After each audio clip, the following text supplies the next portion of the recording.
In this lecture we will talk about rectangle tool. Rectangle tool यहाँ पे आप देख सकते हैं कि यहाँ पर आपको शेप के अंदर रेक्टेंगल टूल दिख जाएगा। अगर आप इस पे एरो पे क्लिक करके टॉगल डाउन करेंगे तो आपको रेक्टेंगल के लिए शॉर्टकट की दिखेगा R, फिर है रोटेटेड रेक्टेंगल और फिर सर्कल और फिर पॉलीगोनल। तो आप इनमें से किसी को भी सिलेक्ट कर सकते हैं। सर्कल के लिए आपको C दबाना होगा, रेक्टेंगल के लिए आपको R। तो मतलब शॉर्टकट्स हमारे पास हैं कि हम जनरली शॉर्टकट्स पे काम करते हैं, तो हम यहाँ पर R दबाएंगे, या आप यहाँ से भी सिलेक्ट कर सकते हैं इसको क्लिक करके। सो फिलहाल मैं क्या करूँगा, R से क्लिक करेंगे और एक रेक्टेंगल बनाने की कोशिश करेंगे। अब क्योंकि मैंने आपको एक्सेस लाइन समझा दी थी तो आपको ये ईजी पड़ेगा रेक्टेंगल बनाना, कि आप ऐसे सिंपली रेक्टेंगल बना सकते हैं।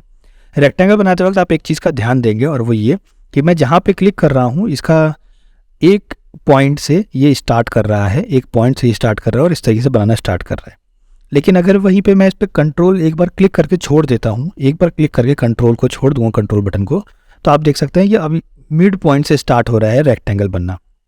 मतलब कि मैं जितना साइज इधर से बढ़ाऊंगा उतना ये हर तरफ से बढ़ना स्टार्ट हो जाएगा। तो ये मिड से लेगा, वही दोबारा एक बार कंट्रोल दबा के छोड़ दूंगा तो कॉर्नर से स्टार्ट करेगा बनाना। सो जनरली हम ये वाला ही यूज़ करते हैं, लेकिन फिर भी मैंने आपको एक बार को बता दें कभी कभार हमें ज़रूरत पड़ती है मिड से लेने की, सो उस केस में आप इसको ले सकते हैं। अब यहाँ पर रेक्टेंगल बनाने के लिए आपको लाइन जो है वो देखना पड़ेगा कि आप कौन से एक्सेस में बना रहे हैं। फिलहाल मैं हॉरिजॉन्टल में बना रहा हूँ तो ये हमारा हॉरिजॉन्टल हो गया। वहीं पर अगर मुझे ये वर्टिकल में बनाना होगा तो वर्टिकल में मैं ध्यान रखूँगा कि ये लाइन जो है वो खड़ी रहे, तो यहाँ पर मैं इसको इस तरीके से ब्लू एक्सिस पे बनाऊंगा। सो आप देख सकते हैं कि ये अब वही एक तरीके से अगर इसको प्लेन माने या वॉल माने तो आप देख सकते हैं कि दोनों ही एक्सिस में आप इसको बना सकते हैं। अब मान लीजिए मेरे पास कोई डायमेंशन है, उसके अकॉर्डिंग मुझे बनाना है। सो जो भी आप डायमेंशन पुट करते हैं ना, वो आपको यहाँ पर ये डायमेंशन आपको दिख रही होगी, डायमेंशन यहाँ दिख जाती है।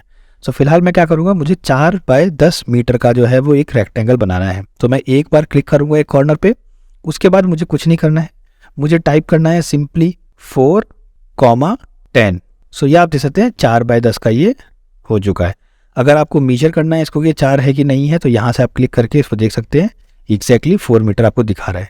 वही मान लीजिए कि अगर मुझे 4.2 का बनाना है तो मैं दोबारा से R दबा के रेक्टेंगल टूल पे आऊँगा और अब मैं करूँगा 4.5, फिर कॉमा दूंगा, एंटर नहीं दबाना, कॉमा देना है। उसके बाद मैं लिखूँगा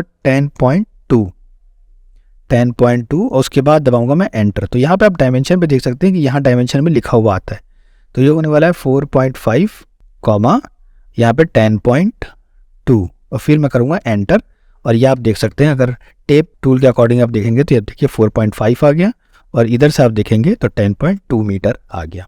सो इस तरीके से हमें कॉमा लगा के जो है वो स्विच करना होता है साइड्स को, मतलब लेंथ इनटू विड्थ करते हैं। लेंथ कौन सी होती है, हमेशा एक्स एक्सिस होती है। एक्स एक्सिस मतलब ये वाली line, this is called length और इसे कहते हैं हम विड्थ, मतलब L इंटू बी। तो इसलिए हमें हमेशा पहले L लिखना होता है। L मतलब 4.5 या इस केस में 4 मीटर, और फिर B लिखते हैं जो कि Y एक्सिस होता है। Y एक्सिस कौन सा होता है, ये वाला। सो जिसे हमने यहाँ पर लिखा था 10 और यहाँ पर लिखा है हमने 10.2।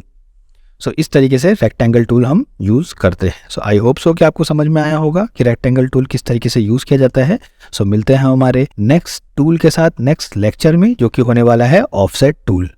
आई होप सो आप लोग ये बेसिक्स ऑफ स्केचअप जो है वो एंजॉय कर रहे होंगे। And trust me, basics of SketchUp तो आप लोग सीख लीजिए फ्री ऑफ कॉस्ट, लेकिन मैं आप लोग से रिकमेंड करूंगा कि आप लोग हमारे इसके प्रो वर्जन की तरफ ज़रूर से जाइए।